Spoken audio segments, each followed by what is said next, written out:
कांग्रेस पूरी तरह से तैयार है।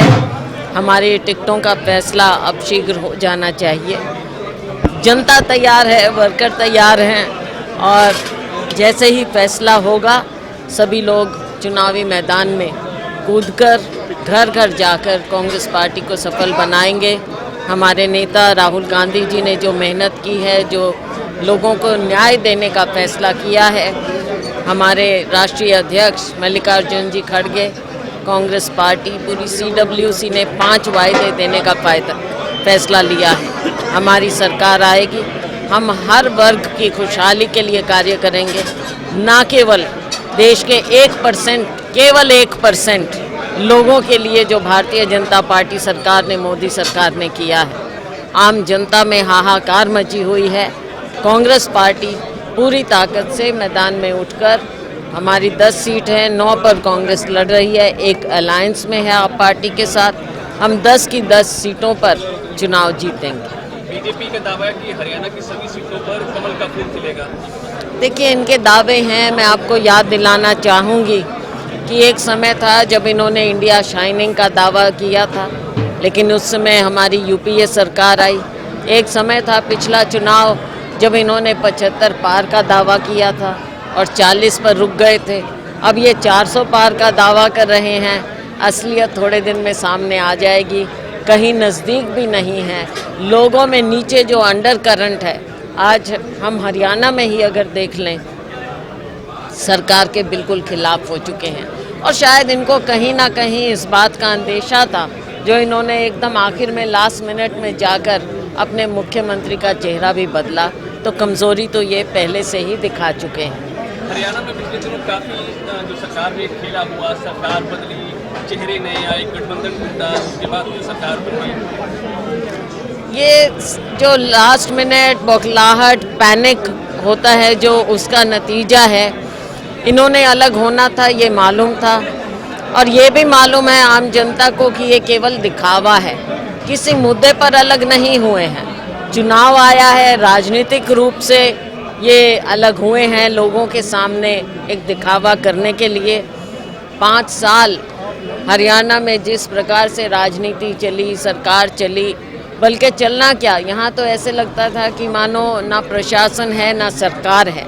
तब उसका खामियाजा इनको भुगतना पड़ेगा। इन्हें नज़र आ गया, पार्टी ने अपना चेहरा बदला, मुख्यमंत्री का चेहरा बदला लोकसभा चुनाव से पहले, तो इन्हें कमज़ोरी साफ सामने नज़र आ रही है, आईना इनके सामने।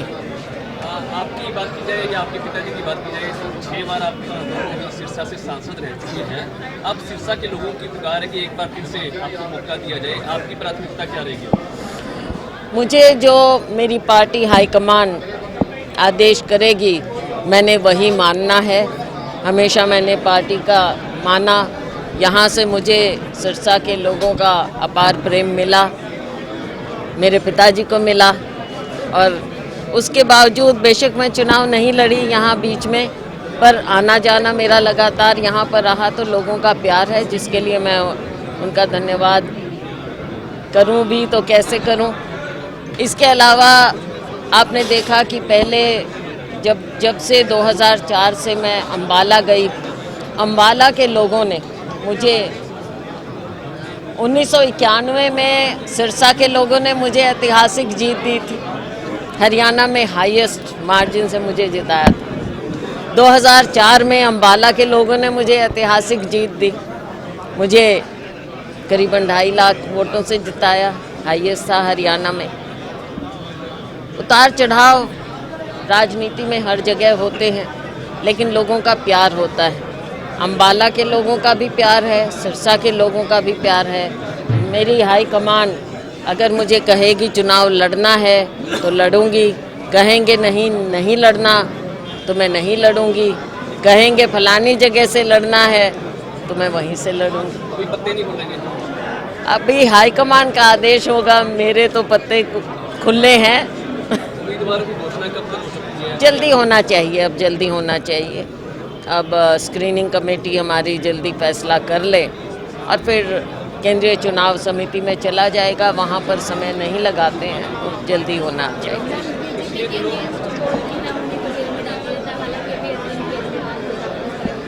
हाँ जी। खेला भी हुआ थी में केजरीवाल पर गिरफ्तार किया गया। हाँ बिल्कुल, आप देख रहे हैं कि कैसे जो विपक्ष के नेता हैं उनके ऊपर ये इस तरह से करते हैं, और अगर कोई इनकी पार्टी में चला जाए तो सारे ये केस वेस सब भूल जाते हैं, सब खत्म हो जाता है। तो ये तो ऐसा लगता है कि लोकतंत्र में इनको विश्वास है नहीं, और केवल प्रतिद्वंद्वियों को, चाहे राजनीतिक प्रतिद्वंद्वी हो या कोई इंडिपेंडेंट आवाज़ रखता हो, उनके ऊपर ये अपनी सेंट्रल एजेंसी छोड़ देते हैं।